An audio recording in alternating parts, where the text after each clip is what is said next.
Hello viewers, எல்லோரும் எப்படி இருக்கீங்க?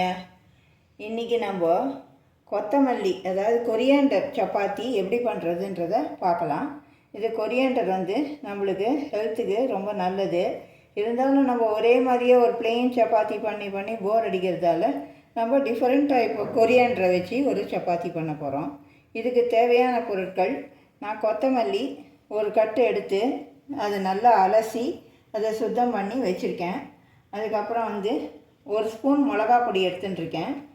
அப்புறம் ஒரு ஆறுக்கு கருவேப்பிலை எடுத்திருக்கேன். இதை பொடி பொடியாக கட் பண்ணி இதை நம்ம சேர்த்துக்கணும். அப்புறம் ஒரு சின்ன வெள்ளை கட்டி எடுத்து பொடி பண்ணி வச்சுருக்கேன்.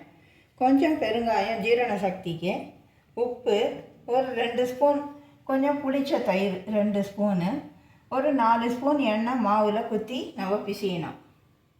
இப்போது இதுக்கு நான் 2 ஆழாக்கு மாவு எடுத்துட்டுருக்கேன். அதுக்கு ஒரு ஆழாக்கு 1 டம்ளர் தண்ணி போதுமாக இருக்கும். இருந்தாலும் கொஞ்சம் ஒரு 3/4 டம்ளர் வந்த உடனேயே நீங்கள் கொஞ்சம் பார்த்து தண்ணி மிக்ஸ் பண்ணிக்கோங்க. சில மாவு தண்ணி தாங்காது. இப்போ நம்ம இது எப்படி மாவு மிக்ஸ் பண்ணுறதுன்றதை பார்க்கலாம். நான் ஃபஸ்ட்டு இதில் கொத்தமல்லியை போடுறேன்.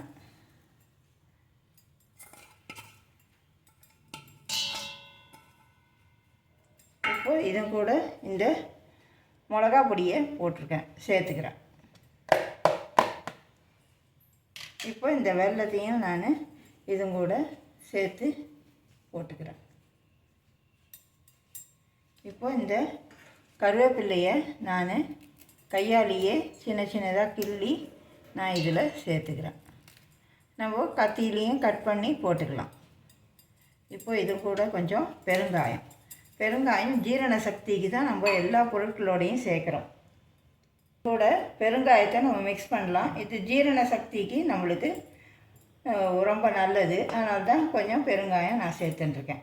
இப்போது இது போடுறோம் இந்த பெருங்காயம். இப்போ இதுவும் கூட தயிர் நம்ம சேர்த்துக்கணும். இப்போ இதுவும் கூட நான் 2 ஸ்பூன் தயிர் சேர்த்துக்கிறேன். தயிர் உங்களுக்கு ஆப்ஷனல் தான், சேர்த்தா கொஞ்சம் டேஸ்ட்டாக இருக்கும்.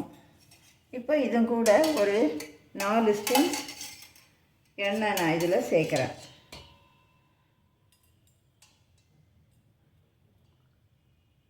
எண்ணெய் சேர்க்கறதால தண்ணி உங்களுக்கு கொஞ்சம் கம்மியாக தேவைப்படும். இப்போ நான் இதில் எல்லாத்தையும் மிக்ஸ் பண்ணிட்டேன். இதை இப்போது மாவு எப்படி பிசைகிறதுன்றதை நான் உங்களுக்கு காமிக்கிறேன்.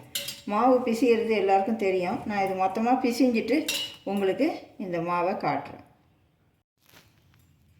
ஹலோ வியூவர்ஸ், இப்போது மாவு நான் ரெடி பண்ணிட்டேன். இது மாவு பிசைஞ்சு வச்சுருக்கேன். நீங்கள் இந்த மாதிரி மாவை பிசைஞ்சு ஒரு 15 அல்லது ஒரு 1/2 hour அல்லது 1 hour ஊற வச்சிங்களான்னா இந்த மாவு நல்லா உங்களுக்கு இதுவாகிடும். அதுக்கப்புறம் நம்ம சப்பாத்தி பண்ணோம்னா அது ரொம்ப டேஸ்ட்டாக இருக்கும். இப்போது நம்ம கலந்து வச்ச மாவு, பிசைஞ்சு வச்ச மாவு 1 மணி நேரம் ஊறிடுத்து. இதுதான் மாவுடைய இது. நான் இப்போ இதில் ஒரு சப்பாத்தி எடுத்து பண்ணியிருக்கேன். நீங்கள் துளியோண்டு இதுக்கு கோதுமை மாவு தொட்டுண்டு இந்த சப்பாத்தியை பண்ணலாம். இப்போ நான் இதை அடுப்பில் போடுறேன்.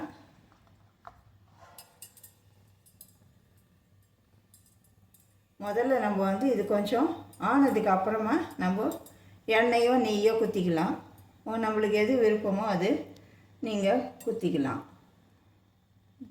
நெய் ஒன்றும் நம்மளுக்கு எண்ணெய்க்கு பதிலாக தான் நம்ம நெய் குத்துறோம். அது ஒன்றும் கொலஸ்ட்ரால் ஜாஸ்தி ஆகிடாது.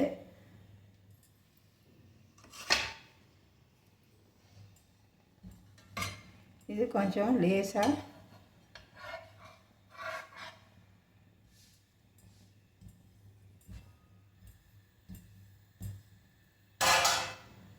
இப்போது இதில் நான் கொஞ்சமாக எண்ணெய் குத்துறேன். இது ஏற்கனவே சப்பாத்தி மாவில் நம்ம எண்ணெய் குத்திருக்க தொட்டு ஜாஸ்தி எண்ணெய் தேவைப்படாது.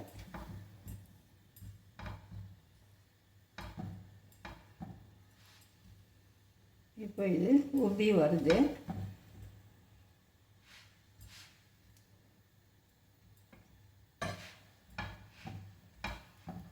இது உபர போர்ஷன்லாம் நல்லா வெந்திருக்குன்னு அர்த்தம்.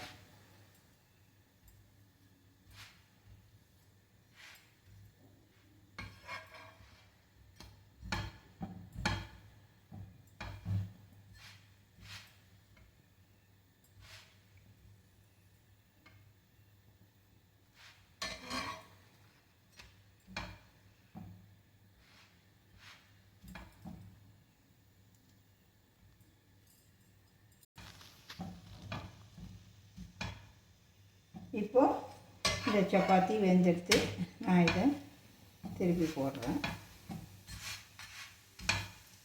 திருப்பி போட்டு கொஞ்சம் அடிப்பக்கம் வேகிற மாதிரி பண்ணிவிட்டு நம்ம எடுத்துக்கலாம்.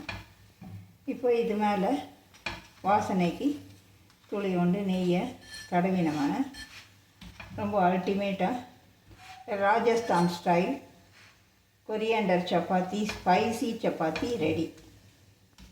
இது நம்ம பாம்பே சட்னியோடு சாப்பிட்லாம், அல்லது சன்னா மசாலாவோடு சாப்பிட்லாம், தக்காளியோடு சாப்பிட்லாம், ஒரு ஆனியன் கூட நம்ம கட் பண்ணி வச்சுட்டு இதை சாப்பிட்லாம். இது பிரமாதமாக இருக்கும்.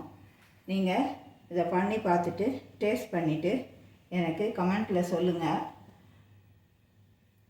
லைக் பண்ணுங்கள், ஷேர் பண்ணுங்கள், சப்ஸ்கிரைப் பண்ணுங்கள். தேங்க்ஸ் ஃபார் வாட்சிங்.